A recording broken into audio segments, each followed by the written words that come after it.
রাজু, এত পুলিশ মাঠে ইনকুয়ারি করতে এসছে নাকি? না না চাচা, তোমার কাছে এসছে।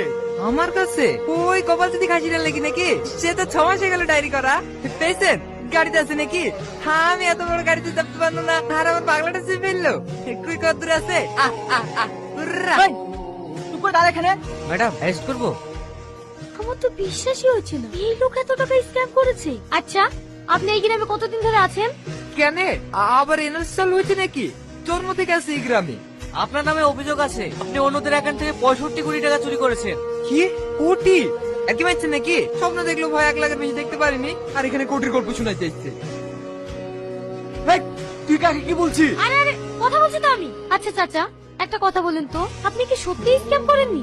আপনারা কিসের কথা বলছেন সেটা তো আমি বুঝতে পারছি নি। অন্যজনের অ্যাকাউন্ট থেকে আপনার অ্যাকাউন্টে বেআইনি ভাবে 65 কোটি টাকা স্ক্যাম করা হয়েছে। এইসব তুমি কি বলছো মা? আমার তো অ্যাকাউন্টই নাই। 2 সপ্তাহ আগে অ্যাকাউন্ট করে তো বলি লোক এসেছিল, তাও তো হয়নি। শাহিন, অ্যাকাউন্টটা কোন ডেটে ওপেন করে দেখো তো। হ্যাঁ ম্যাডাম। ম্যাডাম, 24 মে। যারা আপনার অ্যাকাউন্ট খুলতে এসেছিল তাদেরকে চেনেন আপনি? না, চিনিনি। কিন্তু আজকেও আসার কথা আছে জহিরুল অ্যাকাউন্ট খোলার লেগে। আজ কি কটার সময় আসে? এই দুপুরে পর পরে আসে, এতক্ষণ মনে হয় চলে এসছে। গাড়িতে উঠে বসে। কিন্তু আমার